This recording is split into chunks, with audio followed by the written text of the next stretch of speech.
What is up?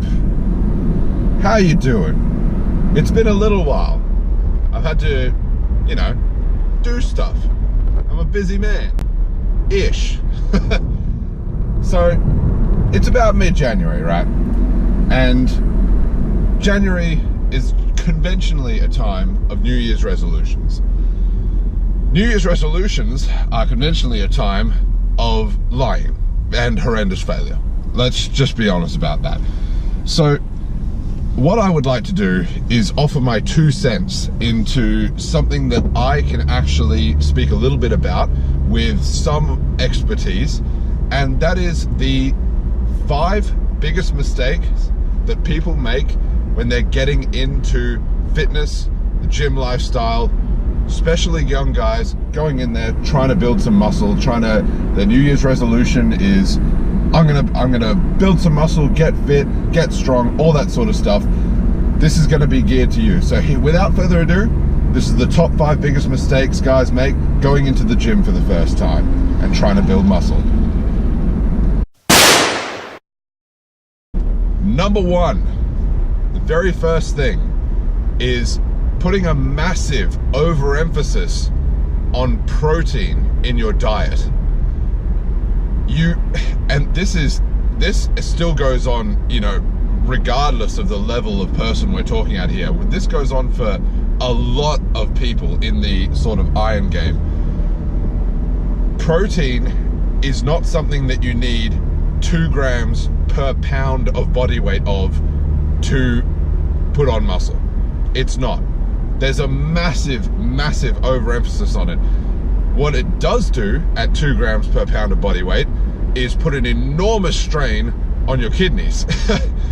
But as far as building muscle goes, if you're getting like 1 to 1.2 grams per kilogram of body weight, you are okay.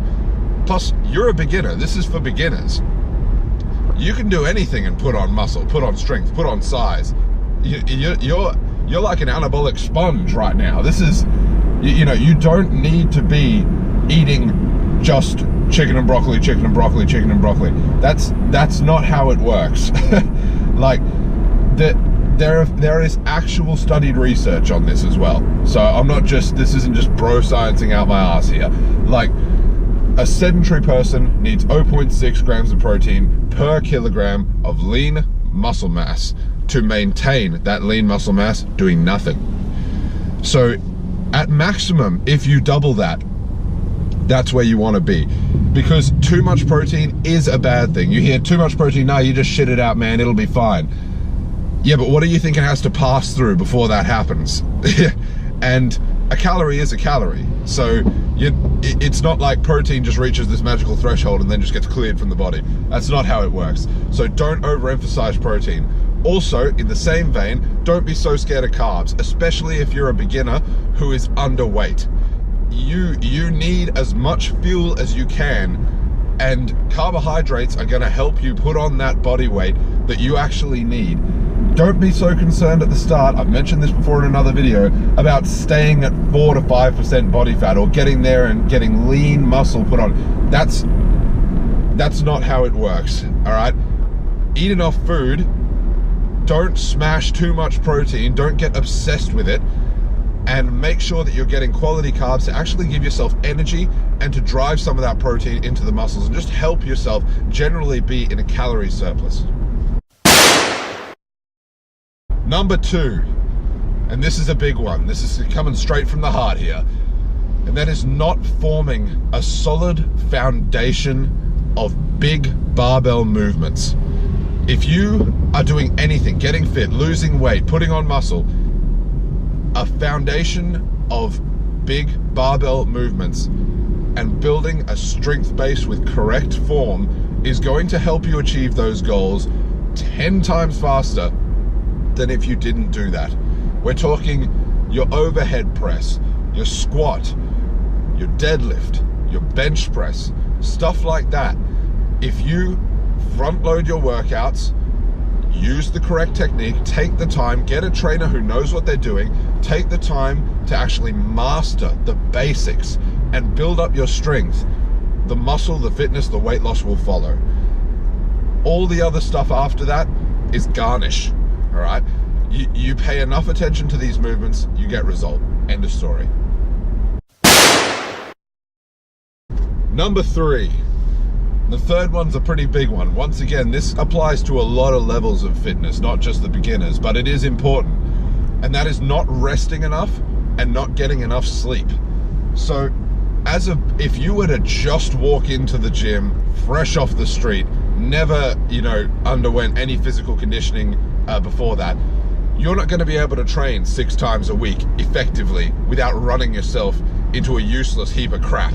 Like, you just won't. You don't have the endurance yet, okay? Your body's not used to it. It can't take that kind of punishment.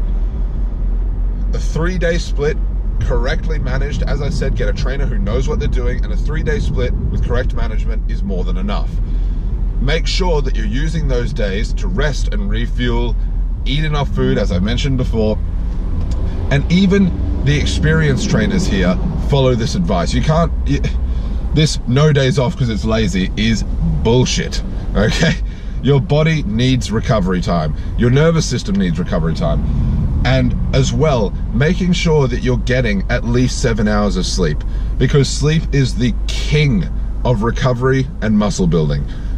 Sleep is important for everything you do, regardless of whether you're training or whether you're in business, whether you're about to take an exam. You need sleep. All of this